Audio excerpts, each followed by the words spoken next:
हरे कृष्णा। जय श्री हरि। ओम नमः शिवाय। मैं हूँ वामिका और आप सभी का हमारे चैनल आध्यात्मिक सागर में हार्दिक स्वागत है। आप सभी का दिन शुभ हो और भगवान श्री कृष्ण आपकी सभी मनोकामनाएं पूर्ण करें। आज आप सुनेंगे मार्गशीर्ष मास महात्म्य का अध्याय 13। नारद जी ने पूछा, हे भगवान, गोकुल में यशोदा भवन के भीतर श्री कृष्ण को रखकर जब वसुदेव जी ने अपने गृह को प्रस्थान किया, तब नंद राय जी ने किस प्रकार पुत्र उत्सव मनाया? श्री हरि ने वहां रहकर क्या किया? वे कितने वर्षों तक वहां रहे? प्रभु, आप उनकी बाल क्रीड़ा का क्रमशः वर्णन कीजिए। पूर्व काल में गोलोक में श्री राधा के साथ भगवान ने जो प्रतिज्ञा की थी, वृंदावन में उस प्रतिज्ञा का निर्वाह उन्होंने किस प्रकार किया? प्रभु, उस समय भूतल पर वृंदावन का स्वरूप कैसा था? उनका रास मंडल कैसा था? यह सब बताइए। रास क्रीड़ा और जल क्रीड़ा का विस्तार पूर्वक वर्णन कीजिए। नंद ने कौन सी तपस्या की थी? यशोदा और रोहिणी ने कौन सा तप किया था? श्री हरि से पहले हलधर का जन्म कहाँ हुआ था? श्री हरि का अपूर्व आख्यान अमृत खंड के समान माना गया है। विशेषतः कवि के मुख में श्री हरि चरित्रमय काव्य पद पद पर नया प्रतीत होता है। प्रभु, आपने ही यह वर्णन किया है कि आप दोनों नर और नारायण श्री हरि के चरणों में विलीन हो गए थे। उनमें भी आप ही साक्षात गोलोक के अंश हैं, अतः उनके समान ही महान है। इसलिए श्री कृष्ण लीलाएं आपके प्रत्यक्ष अनुभव में आई हुई हैं, अतः आप उनका वर्णन कीजिए। भगवान नारायण बोले, नारद, ब्रह्मा, शिव, शेष, गणेश, कूर्म, धर्म, मैं, नर तथा कार्तिकेय, ये 9 श्री कृष्ण के अंश हैं। अहो, उन गोलोकनाथ की महिमा का कौन वर्णन कर सकता है, जिन्हें स्वयं हम भी नहीं जानते और न वेद ही जानते हैं? फिर दूसरे विद्वान क्या जान सकते हैं? शूकर, वामन, कल्की, बुद्ध, कपिल और मत्स्य, ये भी श्री कृष्ण के अंश हैं तथा अन्य कितने ही अवतार हैं जो कृष्ण की कला मात्र हैं। हे ब्राह्मण, सुनो, मैं तुमसे यशोदा, नंद और रोहिणी के तप का वर्णन करता हूँ, जिसके कारण उन्होंने श्री हरि का मुंह देखा था। वसुओं में श्रेष्ठ तपोधन द्रोण नंद नाम से इस धरातल पर अवतीर्ण हुए थे। उनकी पत्नी जो तपस्विनी धरा थी, वे ही सती साध्वी यशोदा हुई थी। सर्पों को जन्म देने वाली नाग माता कद्रू ही रोहिणी बनकर भूतल पर प्रकट हुई थी। इनके जन्म और चरित्र का वर्णन करता हूँ, तुम इसे सुनो। एक समय की बात है, पुण्यदायक भारतवर्ष में गौतम आश्रम के समीप गंधमादन पर्वत पर धरा और द्रोण ने तपस्या आरंभ की। मुने, उनकी तपस्या का उद्देश्य था भगवान श्री कृष्ण का दर्शन। सुप्रभा के निर्जन तट पर 10,000 वर्षों तक वे वसु दंपति तपस्या में लगे रहे, परंतु उन्हें श्री हरि के दर्शन नहीं हुए। तब वे दोनों वैराग्यवश अग्नि कुंड का निर्माण करके उसमें प्रवेश करने को उद्यत हो गए। उन दोनों को मरने के लिए उत्सुक देखकर वहां आकाशवाणी हुई, वसु श्रेष्ठ, तुम दोनों दूसरे जन्म में भूतल पर अवतीर्ण होकर गोकुल में अपने पुत्र के रूप में श्री हरि के दर्शन करोगे। योगियों को भी उन भगवान का दर्शन होना अत्यंत कठिन है। बड़े बड़े विद्वानों के लिए भी ध्यान के द्वारा उन्हें वश में कर पाना असंभव है। वे ब्रह्मा आदि देवताओं के भी वंदनीय हैं। यह सुनकर धरा और द्रोण सुखपूर्वक अपने घर को चले गए और भारतवर्ष में जन्म लेकर उन्होंने श्री हरि के मुखारविंद के दर्शन किए। इस प्रकार यशोदा और नंद का चरित्र तुमसे कहा गया। अब देवताओं के लिए भी परम गोपनीय रोहिणी का चरित्र सुनो। एक समय देव माता अदिति ने ऋतुमती होने पर समस्त श्रृंगारों से सुसज्जित होकर अपने पति देव श्री कश्यप जी से मिलना चाहा। उस समय कश्यप जी अपनी दूसरी पत्नी सर्प माता कद्रू के पास थे। कश्यप जी के आने में विलंब होने पर अदिति को बहुत क्षोभ हुआ और उन्होंने कद्रू को शाप दे दिया कि वे स्वर्ग लोक को त्याग कर मानव योनि को प्राप्त हो। इस बात को सुनकर कद्रू ने भी अदिति को शाप दिया कि वे जरा युक्त होकर मृत्यु लोक में मानव योनि में जाएं। इस प्रकार दोनों के शापग्रस्त होने पर कश्यप जी ने कद्रू को सांत्वना देकर समझाया कि तुम मेरे साथ मृत्यु लोक में जाकर श्री हरि के मुख कमल का दर्शन प्राप्त करोगी। फिर कश्यप जी ने अदिति के घर जाकर उनकी इच्छा पूर्ण की। उसी ऋतु से देवराज का जन्म हुआ। इसके बाद अदिति ने देवकी के रूप में, कद्रू ने रोहिणी के रूप में और कश्यप जी ने श्री कृष्ण के पिता श्री वसुदेव जी के रूप में जन्म ग्रहण किया। हे मुने, यह सारा गोपनीय रहस्य बताया गया है। अब अनंत, अप्रमेय तथा सहस्त्रों मस्तक वाले भगवान बलदेव जी के जन्म का वृतांत सुनो। साध्वी रोहिणी वसुदेव जी की प्रेयसी भार्या थी। मुने, वे वसुदेव जी की आज्ञा से संकर्षण की रक्षा के लिए गोकुल में चली गईं। कंस से भयभीत होने के कारण उन्हें वहां से पलायन करना पड़ा था। उन दिनों योग माया ने श्री कृष्ण की आज्ञा से देवकी के 7वें गर्भ को रोहिणी के उदर में स्थापित कर दिया था। उस गर्भ को स्थापित करके वे देवी तत्काल कैलाश पर्वत को चली गईं। कुछ दिनों के बाद रोहिणी नंद भवन में श्री कृष्ण के अंश स्वरूप पुत्र को जन्म दिया। उसकी अंग कांति तपाए हुए स्वर्ण के समान गौर थी। वह बालक साक्षात ईश्वर था। उसके मुख पर मंद हास्य की मनोहर छटा एवं प्रसन्नता छा रही थी। वह ब्रह्म तेज से प्रकाशित हो रहा था। उसके जन्म मात्र से देवताओं में आनंद छा गया। स्वर्ग लोक में दुंदुभी, आनक और मुरज आदि दिव्य वाद्य बज उठे। आनंद मग्न हुए देवता शंख ध्वनि के साथ जय जयकार करने लगे। नंद का हृदय हर्ष से उल्लसित हो उठा। उन्होंने ब्राह्मणों को बहुत सा धन दिया। धाय ने आकर बालक की नाल काटी और उसे स्नान कराया। समस्त आभूषणों से विभूषित गोपियां जय जयकार करने लगी। उस पराये पुत्र के लिए भी नंद ने बड़े आदर के साथ महान उत्सव मनाया। यशोदा जी ने गोपियों तथा ब्राह्मणियों को प्रसन्नता पूर्वक धन दान किया।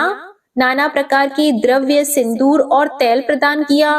वत्स, इस प्रकार मैंने तुमसे नंद और यशोदा के तप का प्रसंग कहा, हलधर के जन्म की कथा कही और रोहिणी जी के चरित्र को सुनाया है। अब तुम्हें जो अभीष्ट है वह नंद पुत्रोत्सव का प्रसंग सुनो। वह सुखदायक, मोक्षदायक तथा जन्म, मृत्यु और जरावस्था का निवारण करने वाला सार तत्व है। श्री कृष्ण का मंगलमय चरित्र वैष्णवों का जीवन है। वह समस्त अशुभों का विनाशक और श्री हरि के दास्य भाव को देने वाला है। वसुदेव जी ने श्री कृष्ण को नंद भवन में रख दिया और उनकी कन्या को गोद में लेकर वे हर्ष पूर्वक अपने घर को लौट आए। यह प्रसंग तथा उस कन्या का श्रवण सुखद चरित्र पहले कहा जा चुका है। अब गोकुल में जो श्री कृष्ण की मंगलमय लीला प्रकट हुई उसे बताता हूँ, सुनो। जब वसुदेव जी अपने घर को लौट गए तब जया तिथि अष्टमी से युक्त उस विजयपूर्ण मंगलमय सूतिका गार में नंद और यशोदा ने देखा उनका पुत्र धरती पर पड़ा हुआ है। उसके श्री अंगों से नवीन मेघमाला के समान तेज पुंजमयी श्याम कांति प्रस्फुटित हो रही है। वह नग्न बालक बड़ा सुंदर दिखाई देता था। उसकी दृष्टि घर के शिखर भाग की ओर लगी हुई थी। उसका मुख शरद काल की पूर्णिमा के चंद्रमा को लज्जित कर रहा था। दोनों नेत्र नील कमल की शोभा को छीन लेते थे। वह कभी रोता था और कभी हंसने लगता था। उसके श्री अंगों में धूलि के कण लगे हुए थे। उसके दोनों हाथ धरती पर टिके हुए थे और युगल चरणाविंद प्रेम के पुंज से जान पड़ते थे। उस दिव्य बालक श्री हरि को देखकर पत्नी सहित नंद को बड़ी प्रसन्नता हुई। धाय ने ठंडे जल से बालक को स्नान कराया और उसकी नाल काट दी। उस समय गोपियां हर्ष से जय जयकार करने लगी। व्रज की सारी गोपियां, बालिकाएं और युवतियां भी ब्राह्मण पत्नियों के साथ सूतिका गार में आईं। उन सब ने आकर बालक को देखा और प्रसन्नता पूर्वक उसे आशीर्वाद दिया। नंद नंदन की पूरी पूरी प्रशंसा करती हुई वे उन्हें अपनी गोद में ले लेती थीं। उनमें से कितनी ही गोपियां रात में वहीं रह गईं। नंद ने वस्त्र सहित स्नान करके धुली हुई धोती और चादर धारण की। फिर प्रसन्न चित्त होकर वहां परंपरागत विधि का पालन किया। ब्राह्मणों को भोजन कराया, उनसे मंगल पाठ करवाया, नाना प्रकार के बाजे बजवाए और बंदी जनों को धन दान किया। इसके बाद नंद ने आनंद पूर्वक ब्राह्मणों को धन दिया तथा उत्तम रत्न, मूंगे और हीरे भी आदर पूर्वक उन्हें दिए। मुने तिलों के 7 पर्वत, सुवर्ण के 100 ढेर, चांदी, धान्य की पर्वतोत्तम राशि, वस्त्र, दूध, दही, शक्कर, माखन, स्वादिष्ट मोदक, सब प्रकार की खेती से भरी पूरी भूमि, वायु के समान वेगशाली घोड़े, इन सब का दान करके नंद जी बड़े प्रसन्न हुए। उन्होंने सूतिकागार की रक्षा के लिए ब्राह्मणों को नियुक्त किया। मंत्रज्ञ मनुष्यों तथा बड़ी बूढ़ी गोपियों को लगाया। उन्होंने ब्राह्मणों द्वारा वेदों का पाठ कराया। एकमात्र मंगलमय हरि नाम का कीर्तन कराया तथा देवताओं की पूजा करवाई। युवती तथा बड़ी बूढ़ी ब्राह्मण पत्नियां बालक बालिकाओं को साथ लेकर मुस्कुराती हुई नंद भवन में आईं। नंद राय जी ने उनको भी नाना प्रकार के धन और रत्न दिए। रत्नमय अलंकारों से विभूषित बड़ी बूढ़ी गोपियां भी मुस्कुराती हुई तीव्र गति से नंद मंदिर में आईं। उन्हें बहुत से वस्त्र, चांदी और सहस्त्रों गौएं सादर अर्पित की। ज्योतिष शास्त्र के विशेषज्ञ, विविध ज्योतिषी जिनकी वाणी सिद्ध थी, हाथ में पुस्तकें लिए नंद मंदिर में पधारे।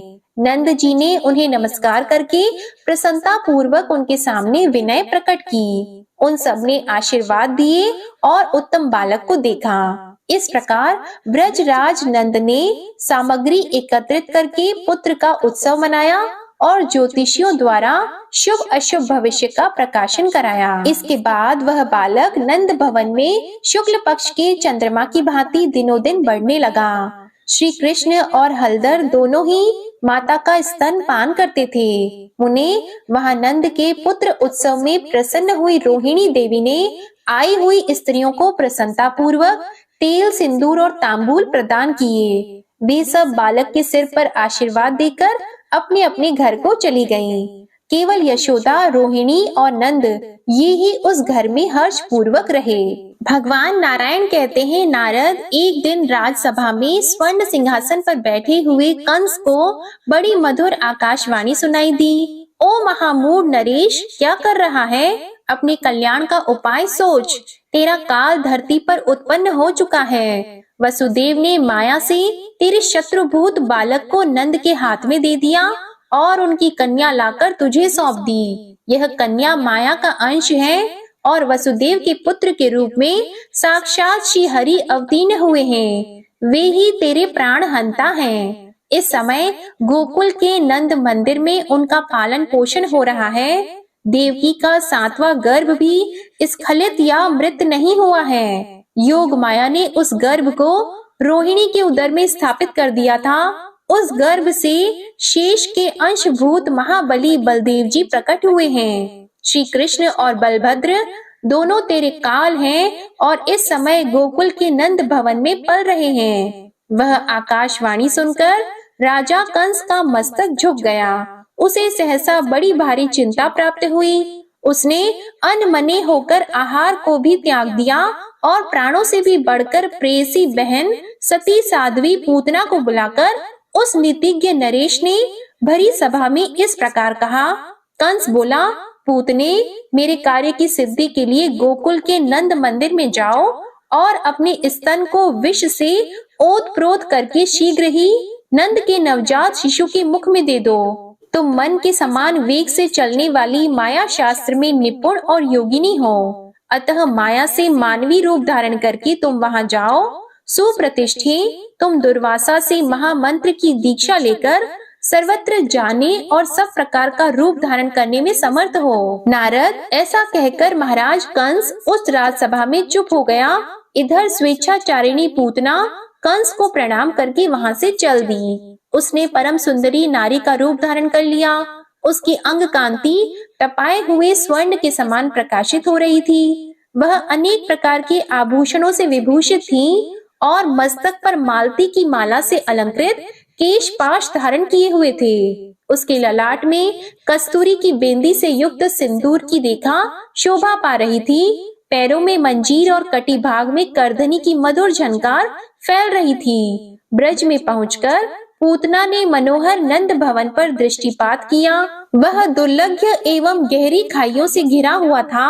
साक्षात विश्वकर्मा ने दिव्य प्रस्तरों द्वारा उसका निर्माण किया था।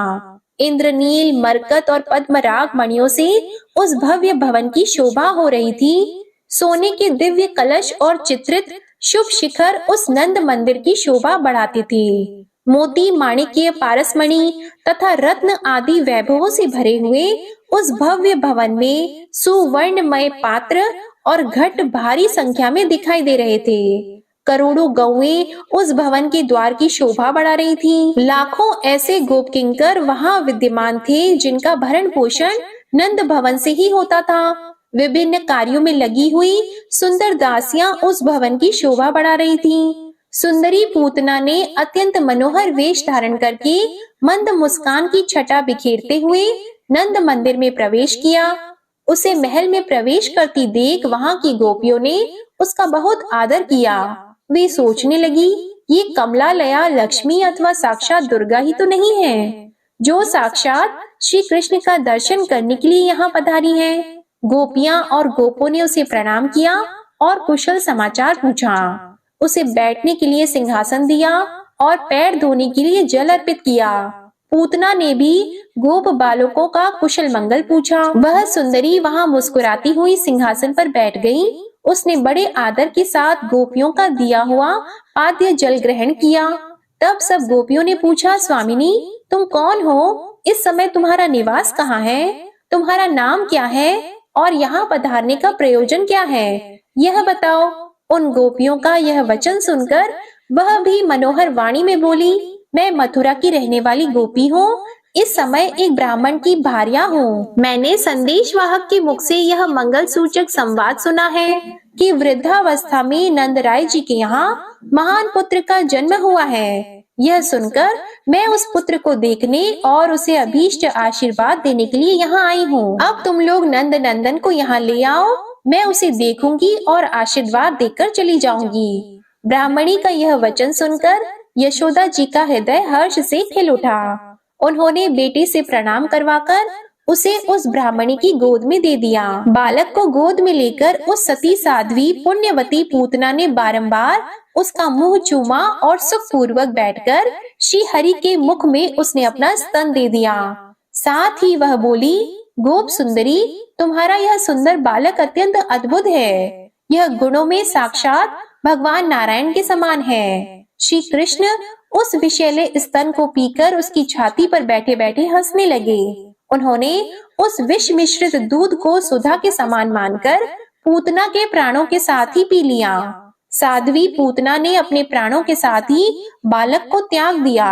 मुने वह प्राणों का त्याग करके पृथ्वी पर गिर पड़ी। उसका आकार और मुख विकराल दिखाई देने लगा। वह उत्तान मुंह होकर पड़ी थी। उसने स्थूल शरीर को त्याग कर सूक्ष्म शरीर में प्रवेश किया। फिर वह शीघ्र ही रत्नसार निर्मित दिव्य रथ पर आरूढ़ हो गई। उस विमान को लाखों मनोहर दिव्य एवं श्रेष्ठ पार्षद सब ओर से घेर कर बैठे थे। उनके हाथों में लाखों चवर डुल रहे थे। लाखों दिव्य दर्पण उस दिव्य रथ की शोभा बढ़ा रहे थे। अग्नि शुद्ध सूक्ष्म दिव्य वस्त्र से उस श्रेष्ठ विमान को सजाया गया था। उसमें नाना प्रकार के चित्र विचित्र मनोहर रत्नमय कलश शोभा दे रहे थे। उस रथ में 100 पहिए लगे थे और वह सुंदर विमान रत्नों के तेज से प्रकाशित हो रहा था। पूर्वोक्त पार्षद पूतना को उस रथ पर बिठाकर उसे उत्तम गोलोक धाम में ले गए। उस अद्भुत दृश्य को देखकर गोप और गोपिकाएं चकित हो गईं। कंस भी वह सारा समाचार सुनकर बड़ा विस्मित हुआ।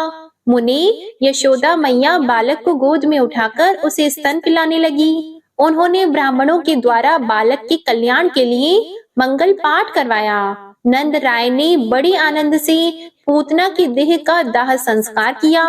उस समय उसकी चिता से चंदन, अगरू और कस्तूरी के समान सुगंध निकल रही थी। नारद जी ने पूछा, भगवान राक्षसी पूतना के रूप में वह कौन ऐसी पुण्यवती सती थी जिसने श्री हरि को अपना स्तन पिलाया? किस पुण्य से भगवान के दर्शन करके वह उनके परम धाम में गई?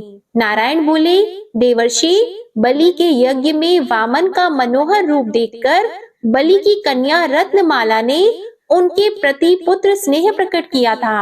उसने मन ही मन यह संकल्प किया था कि यदि इस पुत्र के समान मेरे पुत्र होता तो मैं उसके मुख में अपना स्तन देकर उसे वक्ष स्थल पर बिठाती। भगवान ने उसका यह मनोरथ छिपा न रहा। उन्होंने इस प्रकार जन्मांतर में उसका स्तन पान किया।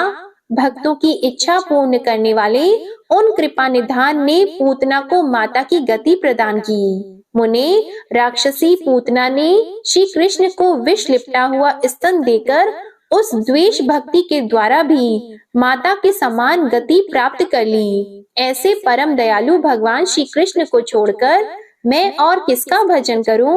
विप्रवर, इस प्रकार मैंने तुमसे श्री कृष्ण के गुणों का वर्णन किया जो पद पद पर अत्यंत मधुर है। इसके अतिरिक्त भी जो श्री कृष्ण की मधुर लीलाएं हैं उनका तुम्हारे समक्ष वर्णन आरंभ करता हूँ। जय श्री कृष्णा। इसके आगे का वृतांत आप अगले अध्याय में सुनेंगे। अब आप सुनिए श्री कृष्ण चालीसा पाठ। बंशी शोभित कर मधुर, नील जलद तन श्याम, अरुण अधर जनुबिंब फल, नयन कमल अभिराम, पूर्ण इंद्र अरविंद मुख, पीतांबर शुभ साज, जय मनमोहन मदन छवि, कृष्ण चंद्र महाराज। जय यदुनंदन जय जगवंदन, जय वसुदेव देवकी नंदन, जय यशोदा सुत नंद दुलारे, जय प्रभु भक्तन की द्रुग तारे, जय नट नागर नाग नथैया, कृष्ण कन्हैया धीनु चरैया, पुनि नख पर प्रभु गिरिवर धारो, आओ दीनन कष्ट निवारो, वंशी मधुर अधर धरि टेरो, होवे पूर्ण विनय यह मेरो, आओ हरि पुनि माखन चाखो, आज लाज भारत की राखो, गोल कपोल चिबुक अरुणारी, मृदु मुस्कान मोहिनी डारी, राजित राजीव नयन विशाला, मोर मुकुट वैजंती माला, कुंडल श्रवण पीत पट आछी, कटी किंकिणी काचनी काछी, नील जलज सुंदर तनु सोहे, छवि लखी सुर नर मुनि मन मोहे, मस्तक तिलक अलक घुंघराले, आओ कृष्ण बांसुरी वाले, करि पय पान पुत नहीं तारियो, अका बका का गासुर मारियो, मधुवन जलत अगिन तब ज्वाला, भय शीतल लखत ही नंद लाला, सुरपति जब ब्रज चढ़ साई, मूसर धार वारी वर्षाई, लगत लगत व्रज चहन बहायो, गोवर्धन नख धारी बचायो, लखी यशोदा मन भ्रम अधिकाई, मुख मंद 14 भुवन दिखाई, दुष्ट कंस अति उधम मचायो, कोटि कमल जब फूल मंगायो, नाथी कली यही तब तुम लीन है, चरण चिन्ह दे निर्भय कीन है, करि गोपिन संग रास विलासा, सबकी पूर्ण करि अभिलाषा, केतिक महा असुर संहार्यो, कंस ही केस पकड़ी दे मारियो, मात पिता की बंदी छुड़ाई, उग्रसेन कह राज दिलाई, महिषी मृतक छहो सुत लायो, मातु देव की शोक मिटायो, भौमासुर मुर दैत्य सहारी, लाए 68 सहस कुमारी, देवी मही तृण चीर सहारा, जरा सिंधु राक्षस कहि मारा, असुर बकासुर आदिक मारियो, भक्तन के तब कष्ट निवार्यो, दीन सुदामा की दुख टारियो, तंदुल 3 मूठ मुख डारियो। श्री कृष्ण चालीसा समाप्त होती है। प्रेम से बोलिए भगवान श्री कृष्ण की जय। उम्मीद है आपको आज की कथा पसंद आई होगी। अगर पसंद आए तो कमेंट बॉक्स में जरूर बताइएगा और वीडियो पसंद आए तो इसे लाइक करिएगा, शेयर करिएगा, कमेंट में भगवान श्री कृष्ण की जय लिखिएगा और चैनल को भी सब्सक्राइब करिएगा। इसी के साथ आज आप हमारे चैनल पर गुरुवार की व्रत कथा और अघन मास की महालक्ष्मी व्रत कथा भी जरूर सुनिएगा। जय श्री कृष्णा।